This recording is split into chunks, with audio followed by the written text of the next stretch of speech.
Shalom, salam sehat. Kita tiba pada pelajaran Sekolah Sabat tanggal 23 September dengan judul Bersukacitalah senantiasa dalam Tuhan. Penjelasannya, salah satu aplikasi yang paling sering digunakan di ponsel cerdas kita adalah Google Maps. Sebagian besar dari kita tidak dapat mengingat apa yang kita lakukan sebelum peta berbasis GPS ada di ponsel kita. Kita mungkin bingung menuju ke tempat yang belum pernah kita kunjungi sebelumnya. Tetapi dengan Google Maps di ponsel kita dapat dengan berani keluar dan menemukan jalan di kota asing manapun. Mungkinkah kepercayaan diri ini menjadi ilustrasi dari jenis istirahat yang Allah ingin berikan kepada kita dengan jadwal nubuatnya? Namun, kadang-kadang kita dapat memasukkan alamat yang salah ke dalam aplikasi kita, atau kita mungkin hanya memutuskan untuk tidak mengikuti petunjuk karena kita pikir kita tahu jalan pintas. Dalam kedua kasus itu, kita mungkin berakhir di suatu tempat yang tidak kita inginkan, dan yang paling jelas tidak dalam bingkai pikiran yang tenang. Bacalah Filipi 4 ayat 4 hingga 6. Apa yang Paulus katakan di sini kepada kita tentang cara mendapatkan istirahat yang sejati, kedamaian sejati, bahkan di tengah-tengah dunia yang kacau dan menyakitkan? Ayat-ayat ini mengajak kita untuk bersukacita senantiasa, berbuat baik dan jangan khawatir tentang apapun. Mari kita menceritakan segala sesuatunya kepada Tuhan dengan ucapan syukur melalui doa. Dalam ayat-ayat ini, Paulus tidak mengatakan untuk bersukacita selalu dalam semua cobaan yang Anda hadapi. Sebaliknya, dia mengatakan bersukacitalah senantiasa dalam Tuhan. Tidak masalah situasi kita saat ini, tidak peduli cobaan apa yang sedang kita hadapi, jika kita tinggal pada Allah, pada kebaikannya, cintanya, dan pada pengorbanannya di kayu salib untuk kita dapat bersukacita di dalam Dia dan memiliki kedamaian bagi jiwa kita yang lelah.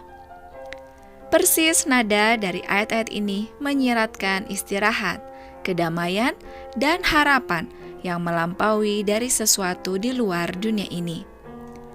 Bayangkan juga jenis istirahat bagi jiwa kita yang akan kita miliki jika sesungguhnya kita bisa tidak menginginkan apa-apa. Ini tampaknya tidak realistis bagi siapapun di dunia ini, atau bahkan Paulus memiliki banyak kekhawatiran. Tetapi sekali lagi, mengetahui bahwa Allah yang pengasih pada akhirnya memegang kendali dan akan menyelamatkan kita ke dalam kerajaan-Nya, tentu saja dapat membantu kita meletakkan hal-hal yang membuat kita cemas ke dalam perspektif yang tepat. Tuhan sudah dekat, yaitu Dia selalu dekat dengan kita, dan begitu kita menutup mata dan beristirahat dalam tidur kematian, hal berikutnya yang kita tahu adalah kedatangan kembali Kristus. Tidak diragukan, hidup ini penuh dengan ketegangan, cobaan, dan perjuangan. Tak satu pun dari kita yang lolos. Tentu saja Rasul Paulus juga tidak. Dapat kita baca dalam 2 Korintus 11. Namun demikian, maksudnya adalah untuk memberitahu kita bahwa bahkan dengan semua yang kita tanggung sekarang, kita dapat bersukacita atas apa yang telah diberikan kepada kita dalam Kristus, dan sungguh kita dapat menemukan kelegaan bagi jiwa bahkan sekarang. Bacalah Filipi 4 ayat 4-6 kembali. Dengan cara apa Anda dapat menerapkan kata-kata indah ini untuk pengalaman Anda saat ini dalam cobaan dan kesengsaraan apapun yang Anda hadapi? Dalam aplikasinya, khususnya saya secara pribadi, sejak awal tahun ini, saya berkomitmen untuk minimal memiliki satu hal yang disyukuri setiap hari. Dan hal ini terbukti memberikan saya keyakinan lebih akan penyertaan Tuhan dalam melalui cobaan dan kesengsaraan dalam hidup.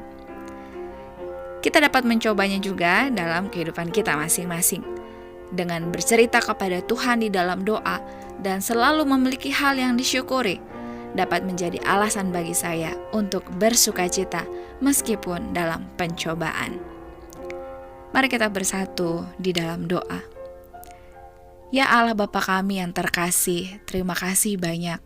Tuhan memberikan kami kekuatan melalui ayat firman Tuhan, khususnya dalam Filipi 4 ayat 4 hingga 6. Tuhan ingin agar kami dapat bersukacita selalu di dalam Tuhan, karena Tuhan akan memberikan kepada kami istirahat yang tenang, kedamaian, dan juga pengharapan. Ketika Tuhan bersama dengan kami, maka akan ada banyak jalan keluar yang Tuhan akan berikan, membuat kami dapat dengan berani menghadapi cobaan dan tantangan dalam hidup, walaupun itu juga mungkin membawa kesengsaraan, karena kami masih hidup di dunia yang berdosa ini. Terima kasih banyak Tuhan. Tuhan selalu memperhatikan kami manusia. Karena kasih Tuhan yang begitu besar, kami pun akan dengan setia melaksanakan perbuatan baik kepada orang lain dan membagikan sukacita kami. Tolong berkatilah kami dan mohon ampunilah juga pelanggaran dosa kami. Di dalam nama Yesus kami berdoa. Amin.